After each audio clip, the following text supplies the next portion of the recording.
નમસ્કાર મિત્રો, સ્વાગત છે આપનું આપણી યુટ્યુબ ચેનલ MS પાવર જીકેમાં। મિત્રો, આપણે દરરોજ ટોપ 10 મહત્ત્વના MCQ પ્રશ્નો જોઈએ છીએ, જેમાં તમને બંધારણના પ્રશ્નો, સાહિત્યના પ્રશ્નો, વ્યાકરણના પ્રશ્નો અને કોમ્પ્યુટરના પ્રશ્નો આપવામાં આવે છે।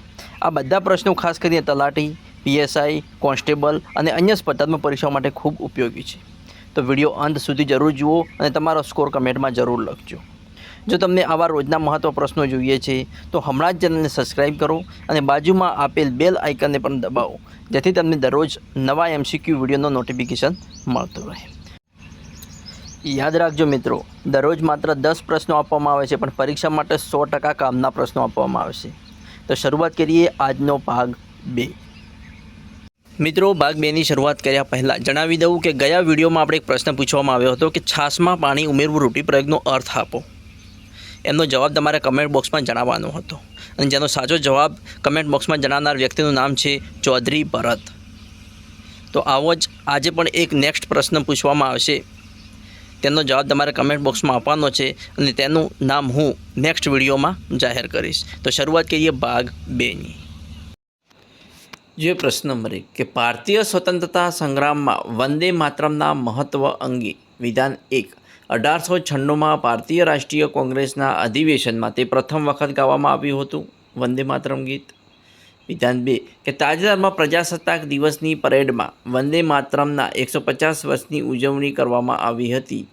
આમાંથી સત્ય વિધાન શોધવાનું છે મિત્રો। આપણે ઓપ્શનમાં જોઈએ તો ફક્ત 1, ફક્ત 2, 1 અને 2 બંને વિધાન સત્ય છે કે એક પણ સત્ય નથી? તો આપણો જવાબ રહેશે ઓપ્શન સી, 1 અને 2 બંને વિધાન સત્ય છે। વિધાન 1 જોઈએ કે 1896માં ભારતીય રાષ્ટ્રીય કોંગ્રેસના અધિવેશનમાં તે પ્રથમ વખત ગાવામાં આવ્યું હતું વંદે માતરમ, એ વિધાન પણ સાચું છે। જ્યારે તાજેતરમાં પ્રજાસત્તાક દિવસની પરેડમાં વંદે માતરમના 150 વર્ષની ઉજવણી કરવામાં આવી હતી, આ વિધાન પણ સત્ય છે। જોઈએ નેક્સ્ટ, ભારતીય બંધારણને સમજવાની ચાવી કોણ પૂરી પાડે છે? બંધારણના પરિશિષ્ટો, બંધારણનું આમુખ, બંધારણની કલમો અને પ્રકરણ કે બંધારણના ઘડવૈયા? ભારતીય બંધારણને સમજવાની ચાવી કોણ પૂરી પાડે છે? તો જવાબ છે બંધારણનું આમુખ। ભારતીય બંધારણને સમજવાની ચાવી બંધારણનું આમુખ પૂરી પાડે છે। નેક્સ્ટ, કે ભારત સંઘમાં એક નવું રાજ્ય ઉમેરવાનું થાય ત્યારે બંધારણના કયા પરિશિષ્ટમાં સુધારો કરવો પડે? 5મું, 1લું, 3જું કે 7મું? કયા પરિશિષ્ટમાં સુધારો કરવો પડે? તો જવાબ છે ઓપ્શન બી, 1લું। ભારત સંઘમાં એક નવું રાજ્ય ઉમેરવાનું થાય ત્યારે બંધારણના પહેલા પરિશિષ્ટમાં સુધારો કરવો પડે। નેક્સ્ટ, કે નીચેનામાંથી કઈ સંસ્થા બંધારણીય સંસ્થા નથી? સંઘ લોક સેવા આયોગ, ચૂંટણી પંચ, યોજના આયોગ કે નાણાં પંચ? કઈ બંધારણીય સંસ્થા નથી? આપણો જવાબ રહેશે ઓપ્શન સી, યોજના આયોગ। યોજના આયોગ એ બંધારણીય સંસ્થા નથી। નેક્સ્ટ પ્રશ્ન, વર્ષ 2015નો 51મો જ્ઞાનપીઠ પુરસ્કાર કયા ગુજરાતી સાહિત્યને પ્રાપ્ત થયો? વર્ષ 2015નો 51મો જ્ઞાનપીઠ પુરસ્કાર કયા ગુજરાતી સાહિત્યકારને પ્રાપ્ત થયો? રાજેન્દ્ર શાહ, રઘુવીર ચૌધરી, પન્નાલાલ પટેલ કે ઉમાશંકર જોશી? કયા સાહિત્યકારને પ્રાપ્ત થયો? તો આપણો જવાબ રહેશે ઓપ્શન બી, રઘુવીર ચૌધરીને। વર્ષ 2015નો 51મો જ્ઞાનપીઠ પુરસ્કાર રઘુવીર ચૌધરીને પ્રાપ્ત થયો। નેક્સ્ટ, વર્ષ 1991માં લાભશંકર ઠાકરને કઈ કૃતિ બદલ દિલ્હી સાહિત્ય અકાદમી પુરસ્કાર પ્રાપ્ત થયો હતો? ટોળા, અવાજ અને ઘોંઘાટ, માણસની વાત, મારા નામને દરવાજે કે બૂમ કાગળમાં કોરા? તો આપણો જવાબ રહેશે ઓપ્શન એ, ટોળા, અવાજ અને ઘોંઘાટ। વર્ષ 1991માં લાભશંકર ઠાકરને કઈ કૃતિ બદલ દિલ્હી સાહિત્ય અકાદમી પુરસ્કાર પ્રાપ્ત થયો હતો? જવાબ છે ટોળા, અવાજ અને ઘોંઘાટ। નેક્સ્ટ, કયા ગુજરાતી સાહિત્યકારે ભવાઈ સંગ્રહ ગ્રંથ લખ્યો હતો?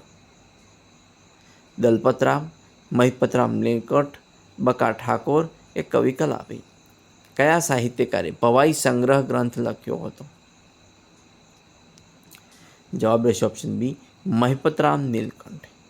મહિપતરામ નીલકંઠે ભવાઈ સંગ્રહ ગ્રંથ લખ્યો હતો? ધોબીનો કૂતરોના ઘરનોના કાઢનો કહેવત આપનાર સર્જક કોણ હતા? દલપતરામ, પ્રેમાનંદ, કવિ નન્હાલાલ કે કવિ શ્યામળ?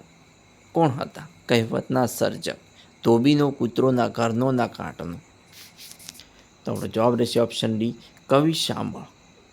સર્જક કોણ હતા? કવિ શ્યામળ. ધોબીનો કૂતરોના ઘરનોના કાઢનો કહેવત આપનાર સર્જક હતા કવિ શ્યામળ. નેક્સ્ટ, કમ્પ્યુટરને માહિતી તથા સંદેશો શાના ઉપરથી આપવામાં આવે છે? CPU, મોનિટર, કીબોર્ડ કે પ્રિન્ટર? શાના ઉપરથી સંદેશો આપવામાં આવે છે? તો જવાબ છે ઓપ્શન સી, કીબોર્ડ દ્વારા. કમ્પ્યુટરને માહિતી તથા સંદેશો કીબોર્ડ પરથી આપવામાં આવે છે. કોમ્પ્યુટરમાં અશુદ્ધિને શું કહેવાય છે? બીટ, બાઇટ, રોમ કે બગ? કોમ્પ્યુટરમાં અશુદ્ધિને શું કહેવામાં આવે છે? તો જવાબ છે મિત્રો, જવાબ તમારે કમેન્ટ બોક્સમાં જણાવવાનો છે.